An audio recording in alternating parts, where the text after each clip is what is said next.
Hello, I'm Charlie Brooker and you're watching Newswipe, a programme all about what's been happening. Like this.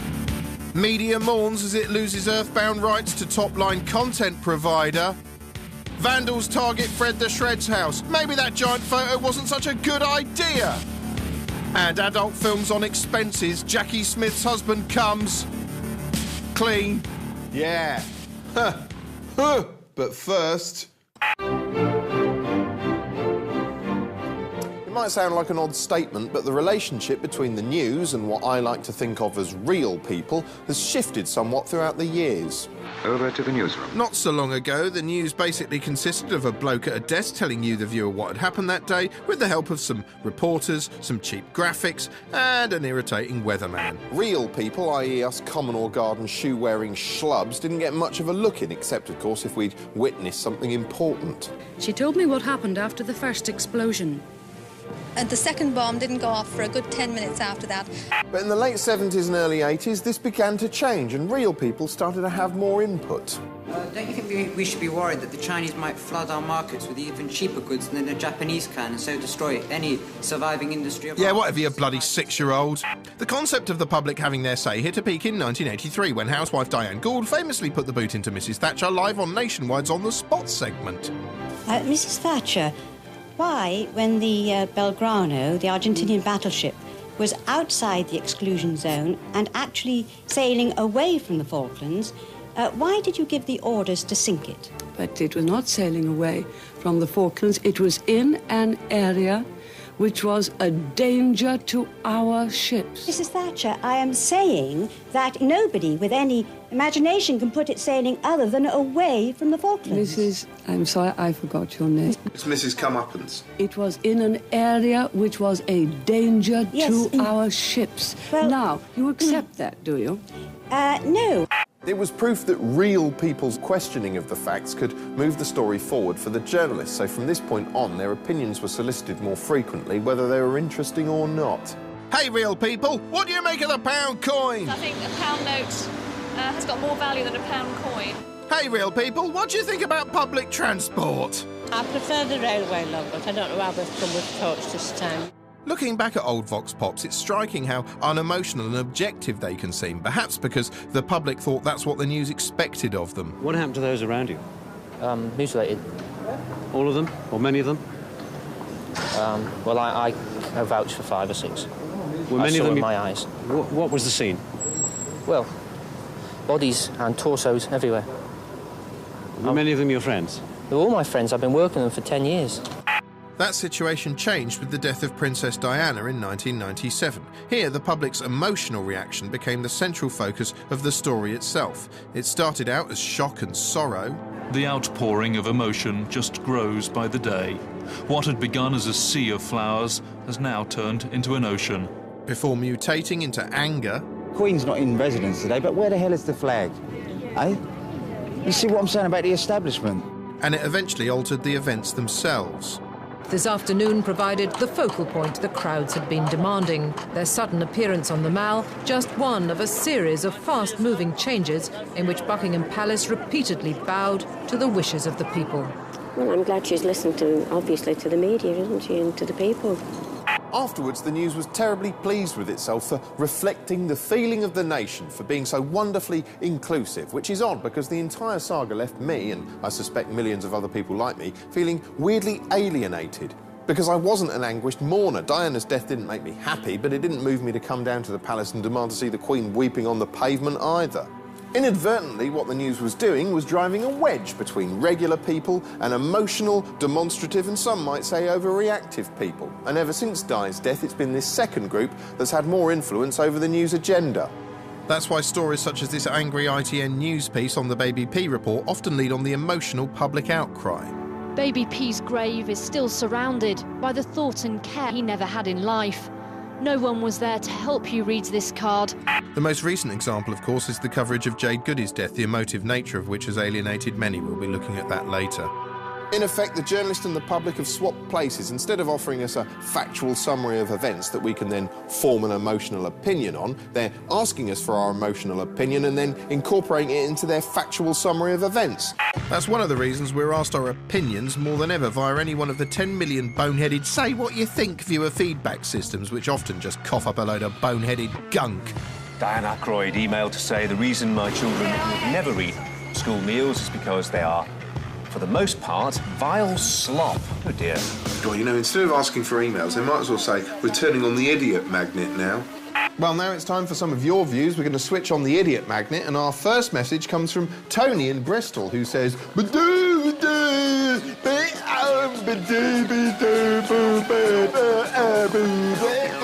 bloody immigrants.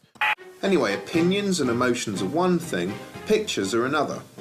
Now, anyone with an atom of sense in their head understands implicitly that in the real three-dimensional world, nobody wants to see your holiday snaps and home videos. Why? Because they're boring, and your kids are boring, and your holiday was boring, and you're f***ing boring. But sometimes they're not boring. Thanks to modern technology, anyone might capture an exciting moment of history at any time. Footage the news will gleefully use to become more dynamic, visceral and frightening than ever. The 2004 tsunami was a decisive moment for user content. Most of these terrifying clips had been gathered by traditional news agencies, which in turn sold them onto TV networks who ran them again and again and again. It was so exciting that the BBC set up a dedicated user-generated content department aimed at harvesting footage directly from the viewers. Shortly afterwards, 7/7 happened, and harrowing pictures sent in by those caught up in the attacks quickly made it directly onto the screen. People shot hours of footage.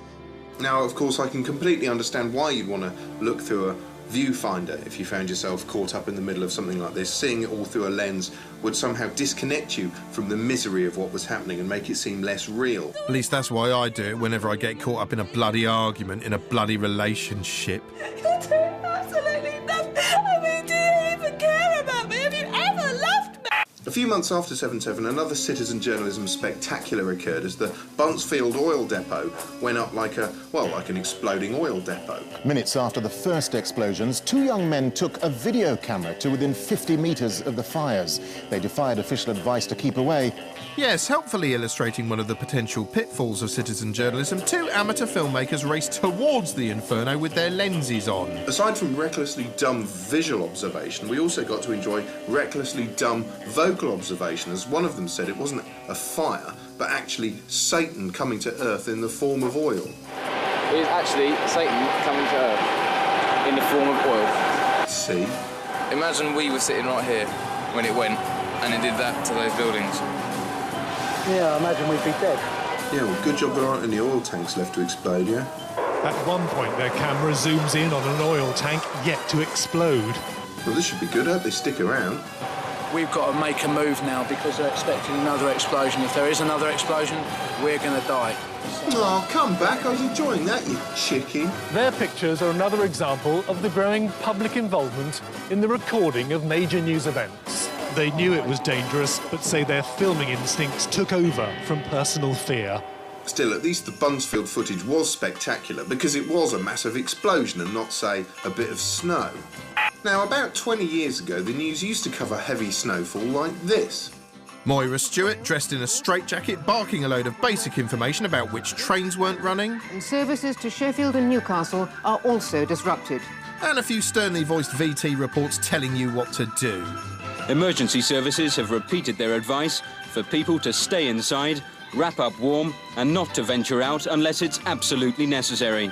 Fast forward to earlier this year and a cold snap has suddenly become a chance to turn the news into a cuddly-wuddly multimedia slideshow. Been getting hundreds of pictures, your pictures of the snow in different parts of the country. Let's take a look at some of them. Oh yes, look, they got a photo of some snow and a photo of some more snow and a photo with some snow in it, and a photo showing what happens when it snows. And no matter how many they got, it seemed they still didn't have enough. We would like your snow pictures, by the way, just to let you know where you can email them as we're watching this. Your pics at bbc.co.uk. Eventually, the sheer amount of user-generated content they'd received became a self-congratulatory story in itself. Now, over the past 24 hours, we've had the biggest response so far here at the BBC to any story that we've covered. It's the weather. 50,000 pictures the BBC yesterday received of the weather. An absolutely amazing response, our biggest ever response. Well, who'd have thought a national weather condition would have generated that many pictures? Just to pop that into context for you, in total, the Buncefield oil fire depot, we received 15,000. So yesterday, 35,000 in one day. We just couldn't believe it. How do you wade through all those pictures like that? Yeah, how and why? I think these pictures we're just looking at now, I mean, they're beautifully shot. Still, it was fun to hear Bill Turnbull getting a bit Alan Partridge about some of the more jackassy clips. Look at that, look at that. No, that is dangerous. That really I would not recommend at all. It's probably illegal, and it's not something to do. I don't know, maybe I'm mean-spirited, but when I see all these zany photos sent in by zany members of the public, I just want to run out into the street and start kicking people in the neck. Your snowman pictures, don't send them into the news. You know why? Because they're not news, they're snowman pictures. If the snowman's learned to talk or he's hanging Saddam Hussein, that's news. This is what news looks like, and this is what a snowman looks like. Can you see the difference? You know what? Paxman agrees with me. In the meantime, it's all available again on the website, along with our editor's pathetic pleas for you to send some of us your old bits of home movie and the like, so we can become the BBC's version of Animals Do the Funniest Things. Good night. Now, animals and man don't really mix unless you put them all in a blender, but they've mixed in the news this week. Here's a special animal-centric Week in Bullshit. They're fun and they don't need release forms. There's been loads of the furry shits in the news lately, like this painting cat thing on BBC Breakfast. 5 News cheered us up with this uplifting story of a disabled man who's turned his dog into a cheap meat-fuelled engine. This is very much the Channel 5 version of Ben-Hur. Thank you, my love.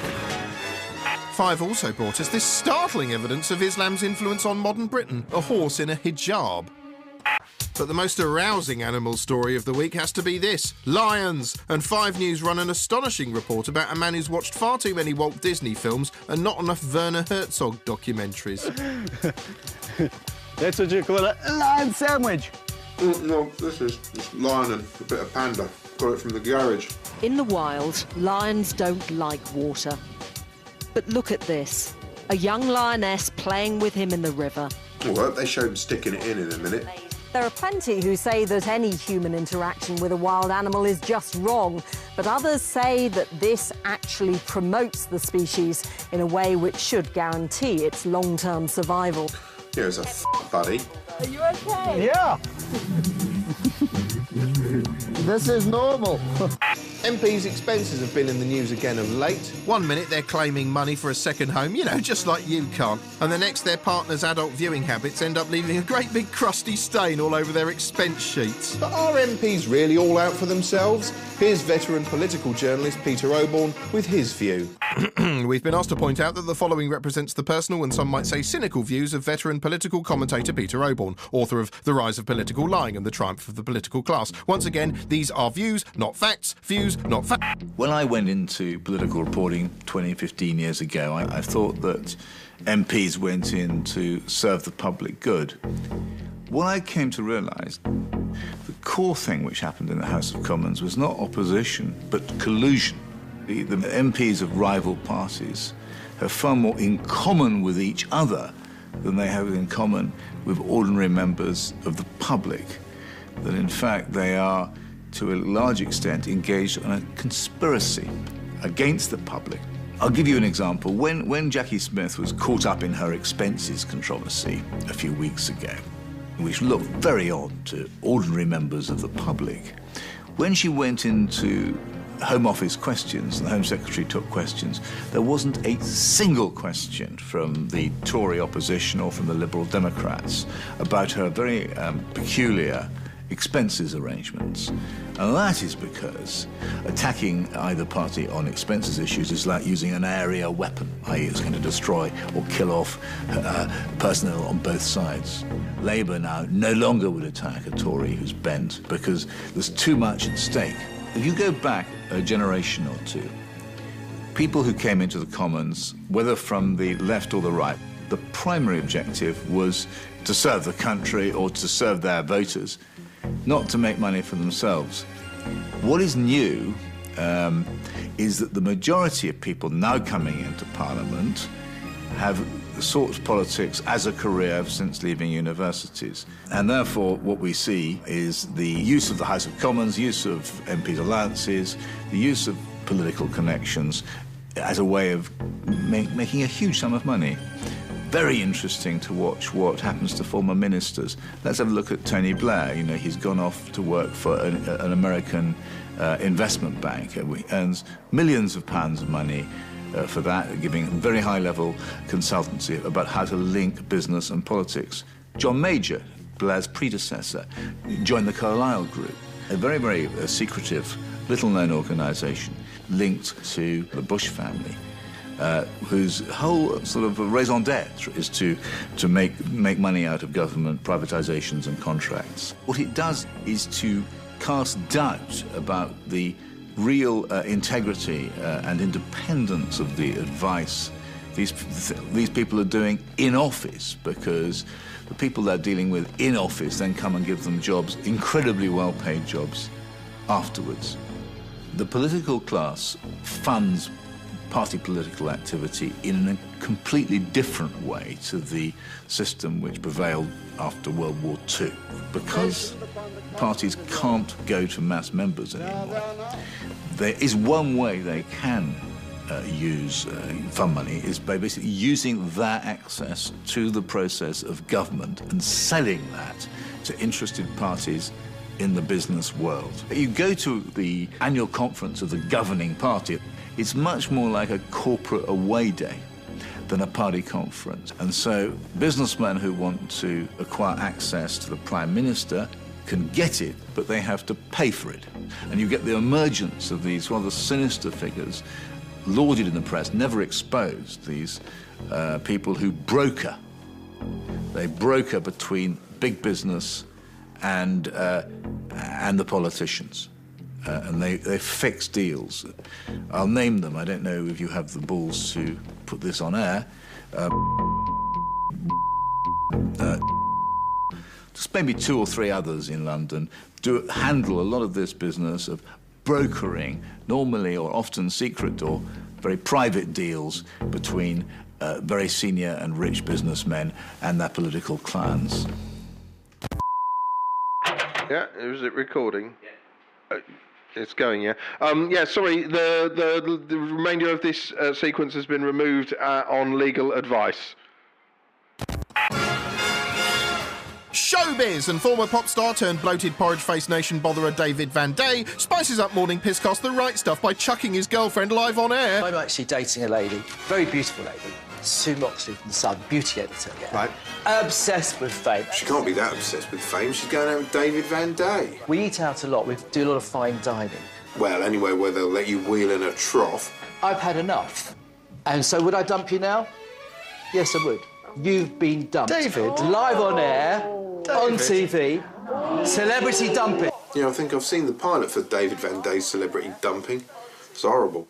Oh, and next up it's national embarrassment David Van Day, and here he goes, he's dropping his trousers, he's assuming the position, he's straining. Oh, and he's in the target, well done, David, you absolute prick! The world of quantum physics, which, since you ask, I'm a huge expert on, gave us one of science's most famous thought experiments, the sorry fate of Schrödinger's cat. Now, I'm simplifying here, but essentially it hypothesised that if you put a cat in a box accompanied by a canister of poison gas that may or may not leak and shut the lid, then, according to quantum theory, once it was hidden from view, the cat would be neither dead or alive, but both dead and alive until you open the lid to observe it. That, in other words, it's possible for something to exist in 2 contradictory states at the same time, which is impossible, obviously, but it's also possible. It makes your head hurt. But that's the Copenhagen interpretation of quantum mechanics for you, eh, yeah? Anyway, at the risk of sounding pretentious, I'd like to apply this complex theory to the sad and paradoxical tale of Jade Goody. We all know who Jade Goody was, a none-too-bright reality TV star who became massively famous for simply existing, polarising opinion as she did so. Some loved her, some hated her, and some, of course, were indifferent either way. A lot of people said she was talentless, which wasn't strictly true. She wouldn't have been invited on feel-good entertainment shows like this repeatedly if she didn't have something.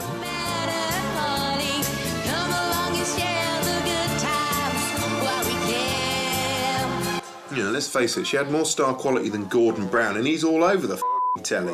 Along with the sunshine, there's gonna be a little rain sometime. In 2007, she was widely pilloried following apparent racism in a very ugly series of Celebrity Big Brother. She may have been the ringleader, but Jade didn't actually make the worst comments of all. Those were left to Smirky McChuckle Tits here. I think she should fuck off home. But by virtue of being the loudest and the most well-known, Jade bore the brunt of the criticism. And suddenly everyone hated her. Even the viewers of normally sedate GMTV. Jade Goody is an absolute disgrace to Britain. And then in upsetting scenes on the Indian version of Big Brother, she was diagnosed with cervical cancer. Having lived in the spotlight for years, she carried on doing so, mainly, she said, in order to provide for her son's future. So she granted harrowing and distressing front-page interviews to the tabloids, allowed her physical deterioration to be recorded by a camera crew for a genuinely unsettling TV series, and sold the rights to her fairy tale wedding to OK magazine, turning it into a slick media event in the process. And finally she died of an easily preventable illness at a tragically young age. The end. Except it's a bit more complicated than that. Jade's death was tragic, no question there. But the coverage of her death, well, that was hardly about death or Jade at all. Instead, it was about the news media having a collective self-perpetuating bun fight. Take the tabloid papers, which, having hurled buckets of misogynist abuse or eye-swivelling rage over Jade for years, suddenly had to perform a U-turn so huge it was visible from space and start gushing with cliched tabloid speak about inspiring bravery. It was almost as though the press felt guilty for treating her badly in the past, although, of course, the press doesn't feel anything, it just wants to sell more papers. That's why they willingly put her on the front cover as often as possible, veering into astronomical bad taste in a way that would simply alarm. Take this astonishing Daily Star front page from the 18th of February, which, as Private Eye pointed out, is actually a Photoshop version of this more jubilant photograph taken a year ago when Jade still had hair. It's amazing to think somebody actually did that. Somebody actually sat there, spending hours photoshopping out that hair, giving Jade retrospective cancer to sell their f***ing paper. And to think the press has the temerity to moan whenever TV gets accused of faking things. What twats. Speaking of things that want photoshopping, look at Peter Cushing here, aka Carol Malone. Here's someone who had to change her tune quicker than an iPod shuffle.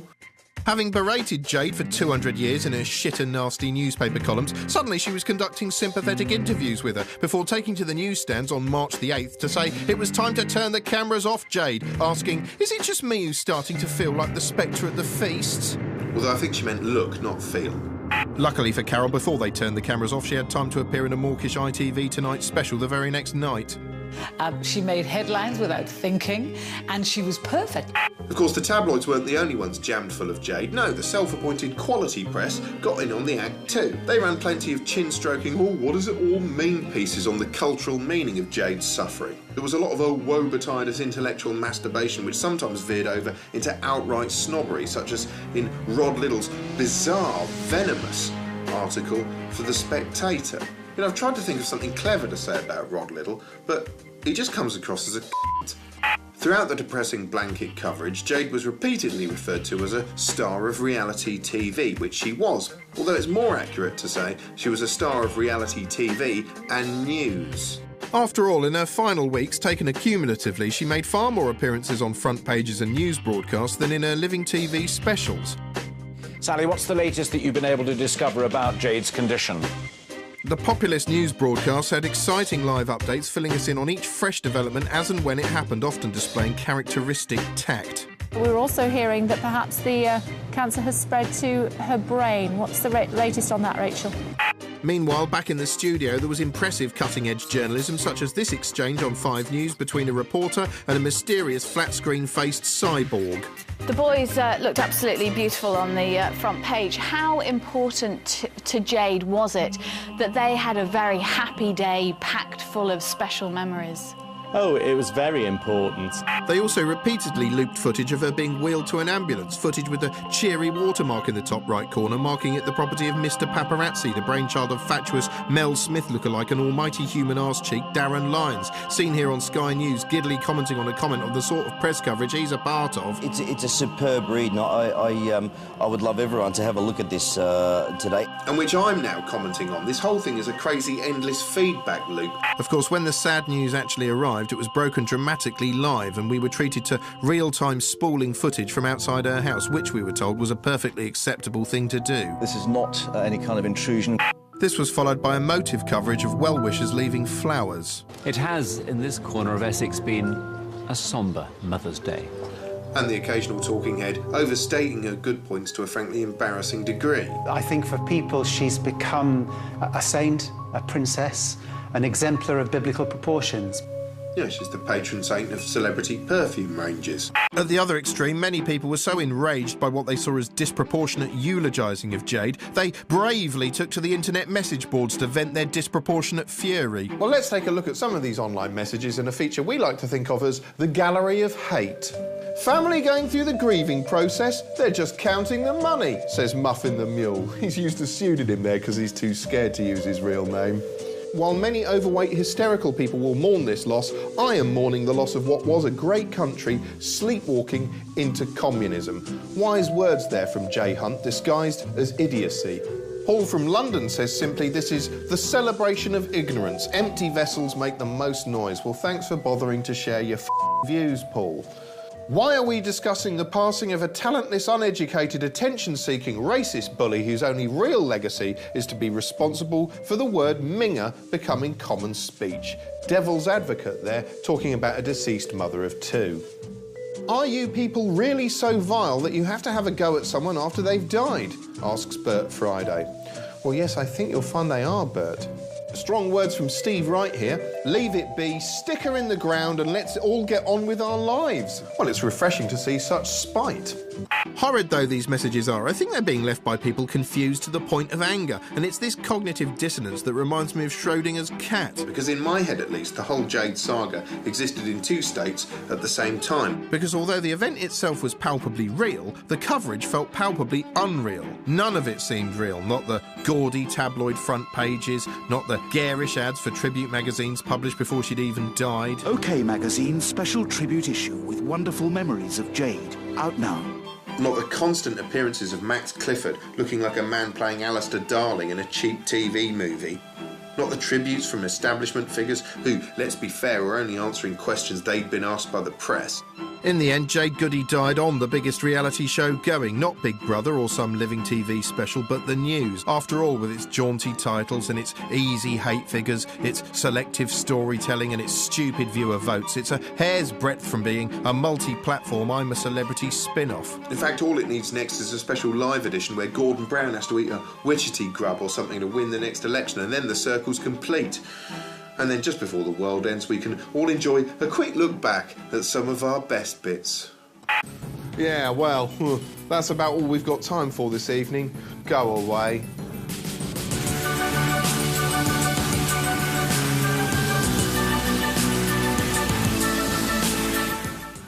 Next tonight, Rory Maguire is at the mercy of Marcus Brigstock, and he's wielding a pair of straightening irons. I've Never Seen Star Wars is here in just a few moments.